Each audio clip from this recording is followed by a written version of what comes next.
identification. Yeah. I sent them that letter, you see, and I put, if you need anything from me, I'm open. You can call me friend on, and left my telephone number. Okay. So the bank, allegedly the bank phoned me up, but I don't think that was the bank. I think that was the good guys coming out of the government. Oh. See what I was up to, an agent, a government agent. Because he asked me a lot of very strange questions. Like what? What did he ask you, Wendy? He asked me how I was living without any income, and did I grow food in my garden, and... Oh, that's a key question. Yeah, absolutely, yeah. And what did you say to the food question? I said, yes, I do grow my food in the garden. Well, that's something very... that conversation, you didn't record it by any chance, did you? No, because it was just unexpected, Yeah, okay. fortunately. Go on, what else did he ask you? Go on. He asked me a lot of strange questions, and he was asking me about benefits, because I've claimed benefits and paid the mortgage through benefits prior to all of this. Yeah. So there was that claim there, you know. And so he was asking me about that, you know. But I'm allowed to claim in the name anyway, as long as I don't claim the name. Yes. Okay. Anyway, so I said, that was a mistake. You know, I just told him that.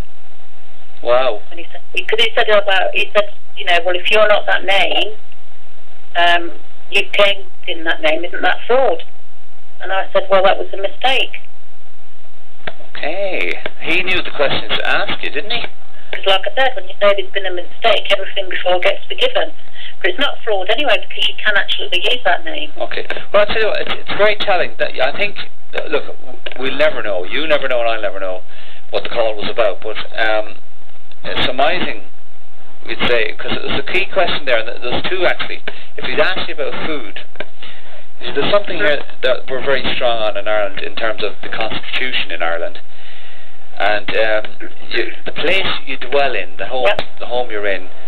It's significant that you mentioned food. It is, isn't it? Yeah. Why do you think it is? I mean, we can... Well, because you have basic needs. You know, yeah. You need food, you need shelter, and you need heat. Absolutely. And clothing. They're your basic needs. They're the needs that no matter what happens, no matter what state you're in, those should be supplied to. It's your right to have those three things. Yeah. Say that again, Wendy. You broke up a little bit about that. The three needs again. What are those again? The three needs are shelter, heating and warmth and clothing, and food.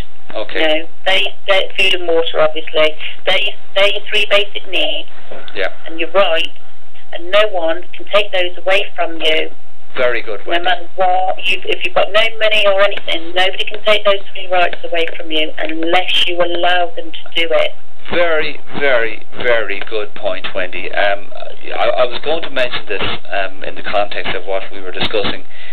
Now, I don't know so much about the UK, Scotland, England, Wales, and any other country around the world, but there's two things that we're focused in on at the moment with people that are potentially losing their houses. One is the European Convention of Human Rights, which identifies the things you've mentioned, Wendy, and those are the basic needs. And secondly, and specifically for Ireland, and it's probably the same for a lot of countries, is that we have a constitution which identifies those three basic needs, that no man, woman, child, beast, fiction, legal entity, trading name can take those things away from you unless, as you say, you let them. Yep. You capitulate and you say, yes, you can have them, here you go, you've got me. So, yeah, or you just let them do it without saying anything. You correct. Know, you just let them do it. You don't let them. You agree to it yourself. That's it. That's very important. I mean, if nothing else, if you don't hear anything else, folks, if you haven't heard this interview, if it's broken up or anything, those three things, no man, woman or child can take those things from you. No corporation, no fiction, nobody can take those things from you, legally or lawfully. They have no inroads there, they cannot do it. No matter what they say to you, if you stand the ground peacefully, they can't take them off you. That's right. I better stop. I never really attended school, you know, as you know, I've told you before, Darryl, you know. On occasions I went into school, and one thing, when I was 11, I've just started the big school, and I went this one day, and I went to this one lesson, and I've never forgot it. It's all stayed in my heart. the three basic needs are warmth, shelter, and food. Yeah. That every man has got to have. And I remember that lesson. It's so weird, you know. These things are just, you know, said to you. Those things that you remember like that have meaning. You know, yes. if it resonates with you at that time, and I've never forgotten it. And I never went to school, and I hardly went to any lessons. But I turned up to that lesson, and I got that bit of information. You probably got the most important lesson of your life just from that lesson. But I think, though, Wendy, as well, we all know this stuff, don't we? You know, it just, as you said, we need to reprogram ourselves. It's there. The information's there. Yeah, that's it. The way I look at it is, you know, when you die, you know, and they say you go through a light, that's when you see everything. You know everything. The light that you see are the lights that haven't gone on in your head while you've been on the earth. Yeah. And suddenly they all light up and you see everything. Yeah. And so when you're born, you have all that bright knowledge, all that knowledge of the light, if you like, and when you're born with all of that, but you've got to go into the rooms in your mind to switch the light back on again. Yeah. Now, if you're born with parents that are aggressive and violent, then you're just going to keep going into those rooms and switching on those lights and making those lights brighter and brighter in your mind of violence and aggression and such like. Yeah. And the love side, the love room, is going to be very dim because you're not getting any love. And that's the same with everything. Every single thing. You've got to go into that room and switch on that light to know it. But it's there, and it is there, you know. Well, all you need to do is switch the light on. Well, I'll tell you what, that's a very, very good point, because the other thing I'm finding, and you may find this as well with other people, is that a lot of people don't even know the light switch is there. That's it.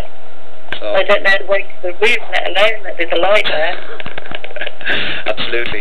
Well, listen, but what can you say? If you were born, you've been taken to the violent room all your life, you're just going to keep going there, aren't you? You know, you're not, you know, unless you actually think for yourself and start manoeuvring, you know, looking around you. Yeah. Oh, there's another room here. I wonder what's in there. Let a bit of love into your life, or let a bit of whatever, creativity or whatever. There's so much potential there. Okay. It's just that you realising that you have got that potential and not closing yourself off from it. Well, I'll tell you what, Wendy, we're going to sign off in the next few minutes, because what we'll do is, if it's all right with you, we'll check in with you every once in a while. Yeah? You there, Wendy? Yeah, sorry, you broke up a bit then as well, yeah. What I was saying to the listeners there, Wendy, is that every once in a while we'll check in with you to make sure everything's okay there and you can update us. I know there are quite a few people in the UK, as we are in Ireland, and they are basically being pushed as far as they can see out of their homes. So, if anybody wants to come to me for help, you know, I'm thinking free on Skype. Thinking free on Skype. Thinking free, yeah. Is it thinking.free, isn't it? Yeah, but it's thinking.free. Yeah. Or just put thinking free in as well. It should be able to find me. Okay, and you'll be open to people Skyping you and calling you and all that, yeah? Absolutely. If somebody's about to lose their house, or even if they've had a repossession already ordered, you know, and they're waiting to have their house repossessed, I can help them. Yeah. Even if they're out of their home and the home hasn't been sold yet, I can help them. That's brilliant. Okay, I will get people to take you up on that, because I've had some communications with people in the UK, and for some reason they haven't managed to get in touch with you. Maybe that's, I don't know why that is. Okay, yeah, well I have contact Jane 41. Yeah. I forget his name now. Jeff, that'll be Jeff. Yeah. He's been in touch with you, has he? I've spoken to him. Yeah. I don't know how he's got on, but I've spoken with him. Good, okay. Well, we might speak to Jeff later on ourselves, but listen, Wendy, I want to say thank you very, very, very much for the update, and we probably have tons more to talk about, but there is a couple of clips myself and Dave wanted to get out for this evening as well. So we will touch base with you. Now, again, I know you're constantly in touch with Dave anyway. Keep Dave updated as to how you're doing and what you're doing as well, if that's okay, yeah? Yeah, will do, yeah, no problem. And if there's anything you need from us, I'll speak to you separately off air about anything, some other things that we've done here as well. Is that okay? Hello, Wendy? I'm back, yeah. Okay. Just to sort of close out there now, Wendy. I'll speak to you off air probably tomorrow or the next day about some stuff. I know Dave mentioned to me that you wanted an update on what we were doing here. Yeah. Okay, well, we'll update you as best we can. I think what we've done pales into insignificance compared to what you've done, to be honest with you. You know, that is magnificent work on your part. Wonderful, thanks. Yeah, it's good, it's all good. It's the way everybody's got to go, in my opinion. Well, I think you're going to help an awful lot of people switch the light on. Yeah, that's what it's all about, switching the lights on and switching some off. Okay. Well, listen, is there any bit of music that we can play for you, just to say thanks very much for the interview? Is there any piece of music or anybody in particular you want us to throw on there? Yeah, you can play Imagine, John Lennon. Imagine, that's a good piece of work. Yeah, I think Dave might have it in his archive here. I mean, he's got all the old stuff, you know. I've got all the new stuff. Okay, listen, we'll do that once we can try and track it down. And listen, thanks a million, Wendy, and we will speak to you very, very shortly, okay? Okay, no problem.